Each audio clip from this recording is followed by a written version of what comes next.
Good evening, everyone, and welcome to our post-parent evening webinar. We focus this webinar on transition to further education and post-16 options. I'd like to welcome Samantha from Uni Connect, who will be leading this webinar.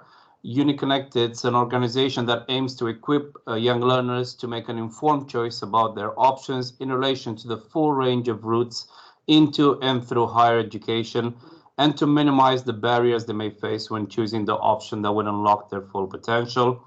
You would also have an opportunity to ask for advice and information on the benefits and realities of going to university at the end by using our chat.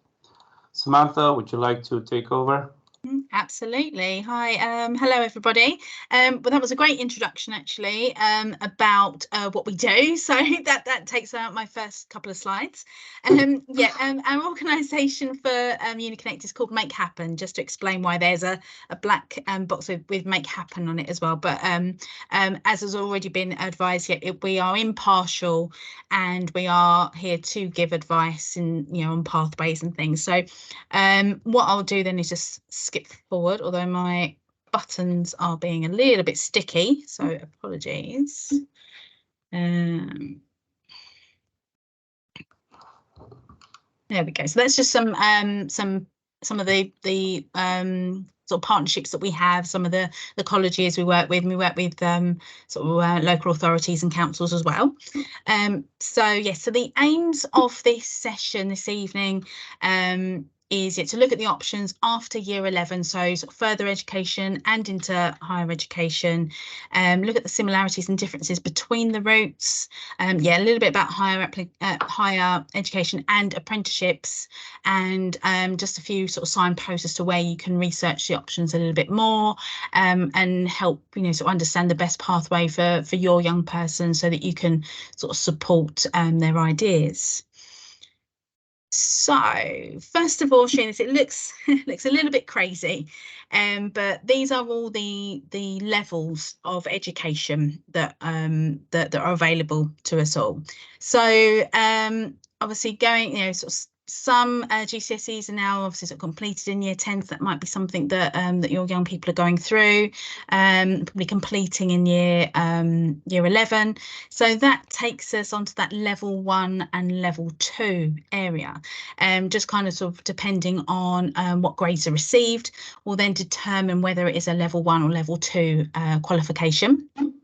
We'll see as well, and there's just some other options there that may have been chosen, either at St Benedict's or elsewhere. Just intermediate apprenticeships are the equivalent to these level 2 even qualifications, NVQs, BTECs, that kind of thing. So first of all, then, after year 11, your young people will be looking at completing a level 3 qualification. So that brings us along to A levels, T levels, could be a BTEC, could be an advanced apprenticeship, and as we said, there's a few other things there that we won't be focusing on today, but like other NVQs, which is another vocational qualification there, and qualifications set by OCR and other diplomas.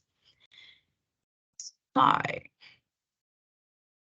moving forward then to the level 3 options. So A levels, first of all, A levels you might sort of think of as maybe sort of like a traditional route. It's very theoretical. Get my teeth in this evening. 100% based in the classroom, usually studying 3 or 4 of those traditional subjects, the kind of maths, English, science, geography, history, those kind of things, at a 6th form or a college. There are some other subjects that pop up as well that may not have been available at GCSE, so things like sociology kind of pops up, psychology sometimes, in those A-level options. Then there are the level 3 BTECs. So there are sort of level 2 GCSE equivalent BTECs, but we're looking for level 3 qualifications after year 11. or other vocational qualifications. So these qualifications are sort of more practically based, more sort of geared up for the world of work, normally more sort of coursework based, whereas A levels will be very much sort of exam assessed with a little bit of coursework. BTECs and the MVQs involve a lot more sort of coursework and project work. Some of them will offer the opportunity to go and do a work placement.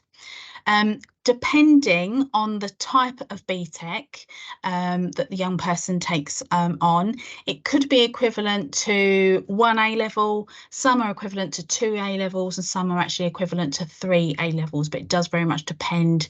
There is a variety there.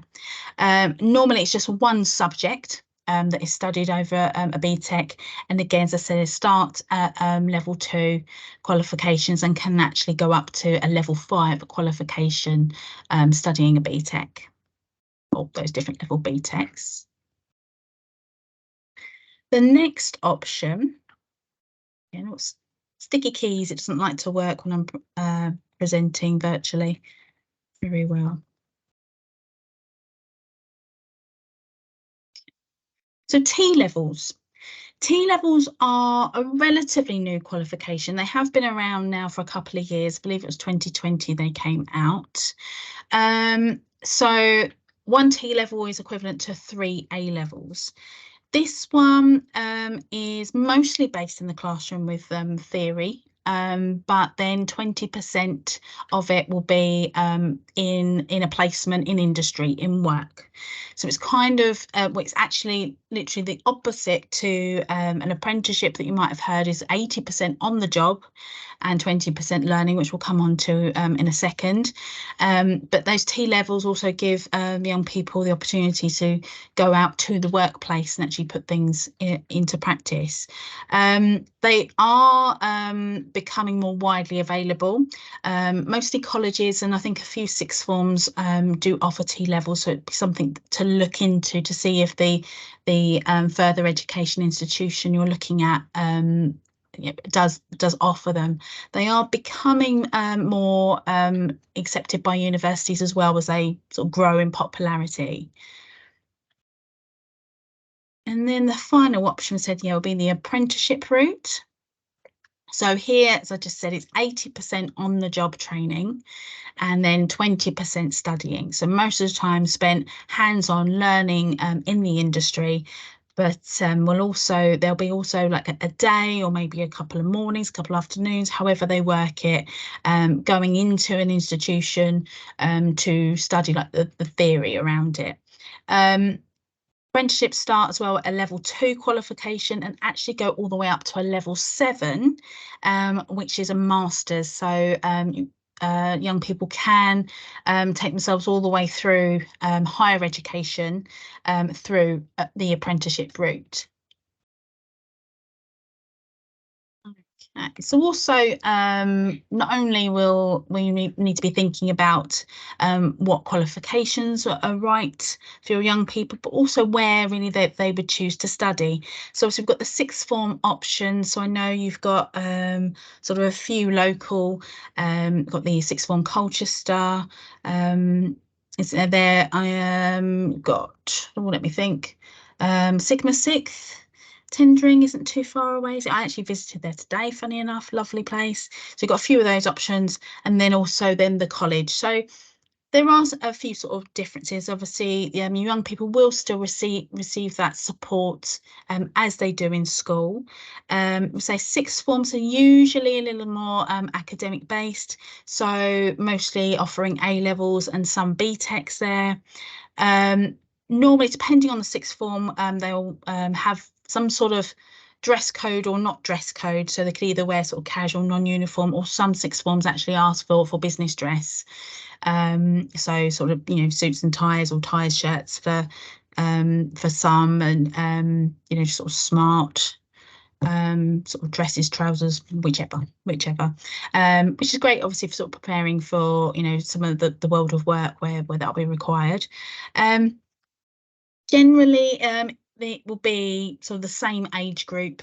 So young people studying level 3 courses, Lots of students there, but not as big as a college, as we'll see. And generally the structure is quite sort of similar to school, the 5 days a week. There will be some study periods in there, maybe like a few sort of spare afternoons to do sort of independent study. So it is relatively sort of similar to the school structure. Sorry. And then if we have a little look, obviously college is much bigger, a little broader, offers more kind of vocational courses there, as well as the academic A levels. So there's BTECs and apprenticeships that can be studied through college. So those that 20% of apprenticeships will be based there. Usually no uniform. Obviously some courses there may be a uniform specific for that course. Things like maybe a childcare course might have things like sort of polo necks with like some kind of emblem. So age 14 to adult learners. So apprenticeships are open to sort of all ages, and in particular, so there'll be a range of different people, different ages studying at college. So I said the thousands compared to the hundreds. And obviously, depending on the course, will sort of determine kind of contact hours, whether or not that there's a free day or free afternoon. So there's a lot more sort of availability for independent study. Potentially, a young person could be out on work placements and things as well. And normally, it's a sign-in, sign-out kind of structure.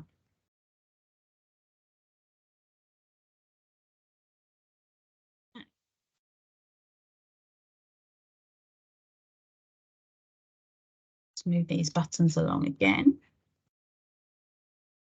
So just to sort of give you an idea, just following up on that, on kind of sort of structure there. So here we've got timetables, sorry, for more sort of school and sixth form kind of structures, probably sort of A levels here. It's relatively full. There isn't really any gaps here for independent study. In comparison then to maybe sort of college structure there, where there are sort of spaces there for love the one for homework, why not do it in your free periods, opportunities to get together with groups for sort of project work that you're working together on, a little bit of downtime.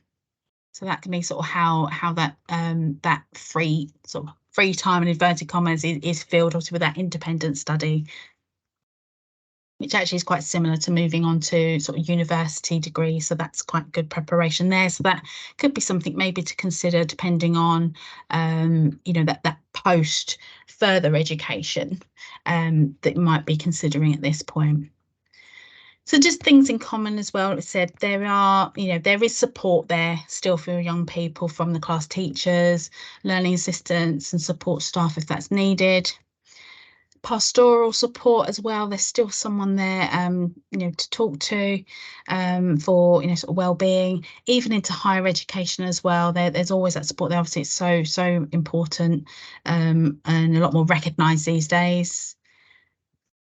Bursaries and things, are free school meals, support with travel could be available.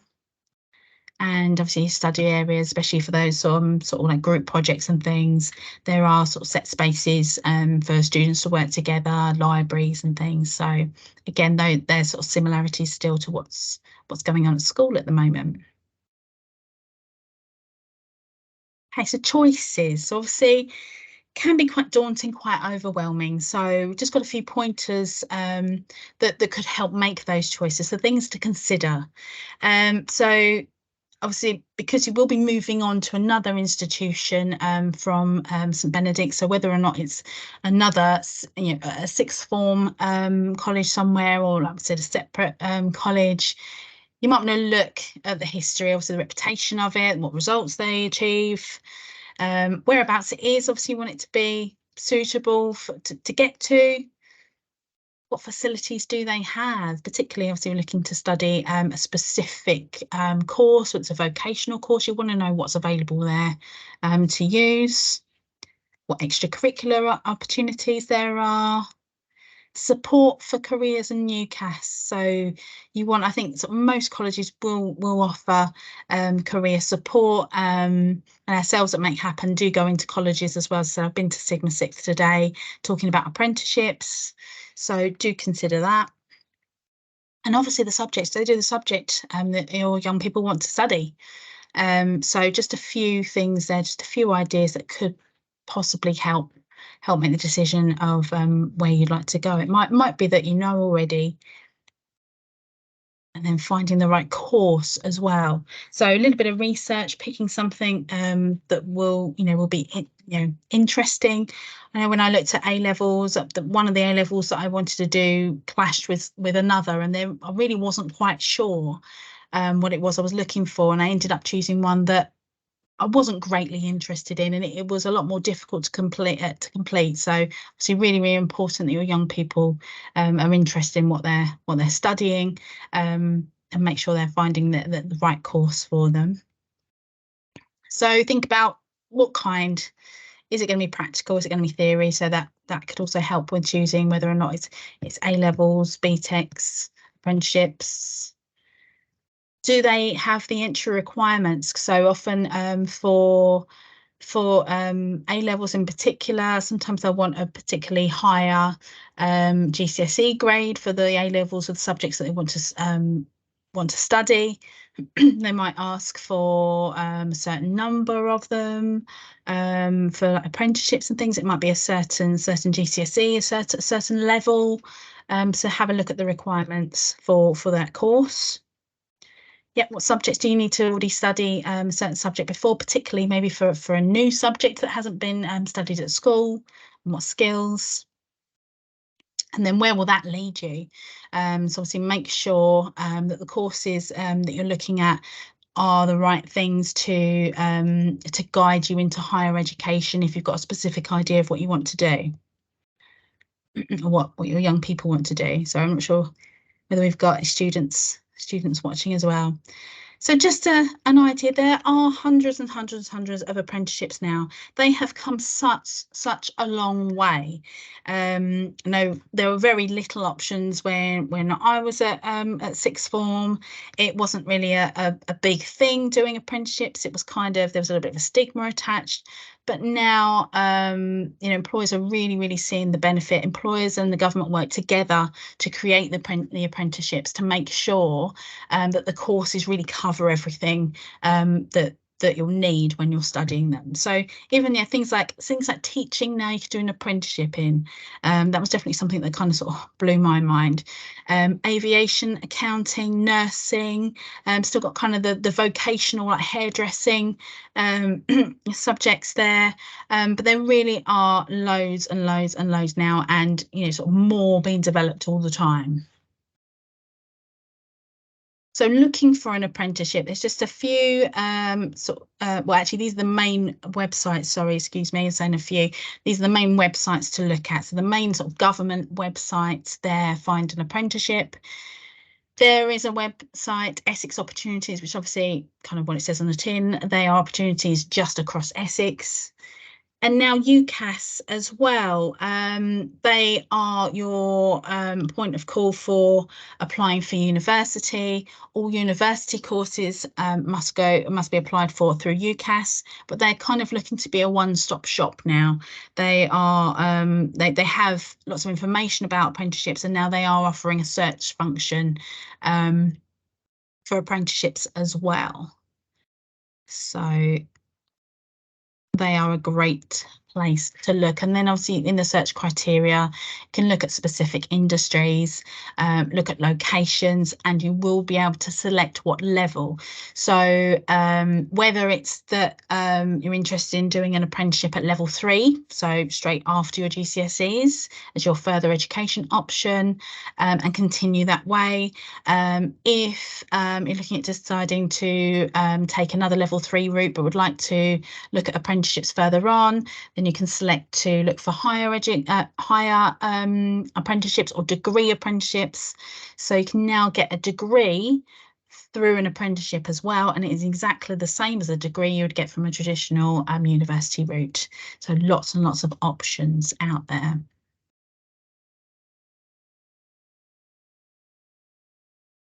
Okay, so traditional university route as well. Let's just touch on this. So I'm just looking at the time. So university, obviously, an institution where you will study a higher level qualification. So you'd normally apply during the kind of first year of your sixth form or college. You'd study for 3 to 4 years for that degree. You'd receive a degree. So that's kind of the pathway there through that. So this is obviously post your further education. So school into sixth form or college or an apprenticeship, and then university route or higher or degree apprenticeships or employment, and then after that, potentially you're looking at even further study or employment. So they're like kind of the options really. Okay, just to quickly run on there. So about the application timeline, because it's really important to know when you need to kind of start looking at your options. So from year 11, September to December, take advantage of those open evenings at sixth forms and colleges. If you're not quite sure where to go, have a look around, think about those that criteria that we looked at and making the decisions, what facilities they have, and then obviously get your application in. Make sure you keep an eye on those deadlines, December to March time. Have some taster days. There could be an interview, and then sort of hearing back from offers, and then obviously August time GCSE results come in. Okay, so next steps really, so get research. Just make sure you're going to these open evenings that are available, research online, take note of the deadlines. There's a few questions there again, just saying, just to bear in mind. Sign up for apprenticeship vacancy alerts if that's an option. You log in, create your account, set up alerts for things that you're interested in to come through. Some useful links there. Our website's on there. The website has guides on there, lots of information about different pathways. There are links to people talking about different subjects.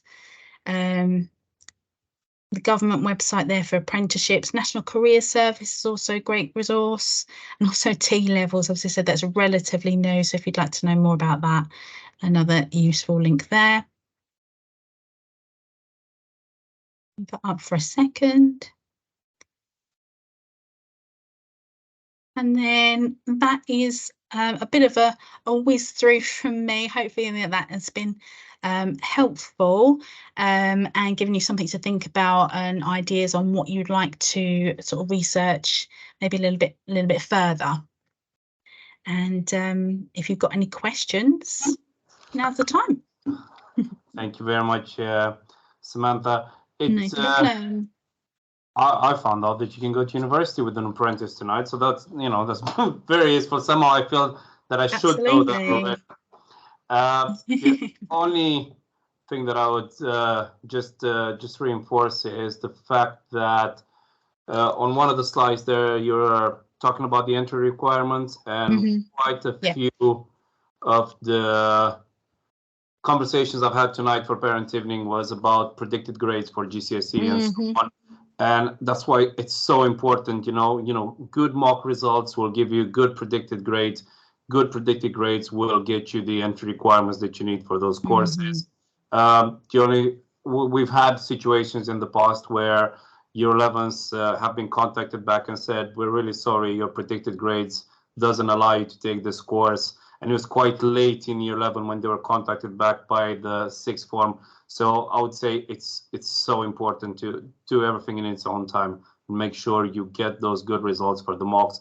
Make sure you do your research for the summer. I would say that this presentation, we've recorded it, and it's also going to be available for us to have a look at later on. Yeah, it's been really good. That's good. Not quite sure if the chat is enabled. So I'm afraid that I might have to ask you, dear parents and students, if you've got any questions that you would like to ask Sam, to just email myself the questions, and then I can pass it on to Samantha. Yeah. If there is, I'm just gonna. Yeah. I'll also quickly mention as well, actually following on from what you were saying about entry requirements, I just want to also just sort of reiterate that GCSE levels, grades are also important. They're also asked for when looking at universities as well. So don't think that it's just GCSEs to get into further education. They'll still consider them and look at them in higher education as well. So again, yeah, it is really, really important. And even some job applications as well. A recent one I saw were looking for someone that was degree educated, but then also looking for certain levels in GCSEs as well. So yeah, they don't go away. No. So yeah. So I think he's looking to sort of finish there. As you said, any questions that you have for me, just email them over and he can send them over to me and then get those answered for you. Do look on our website as well for further information and the other websites that we had on there. If you'd like the links again, pop it over to Mr. Cretu and I can get those sent to you. Really hope that it has been helpful this evening. You're more than welcome. So good luck with everything. Good luck to your young people and their results. So we're going to end this evening here. So thank you very much for coming. Take care.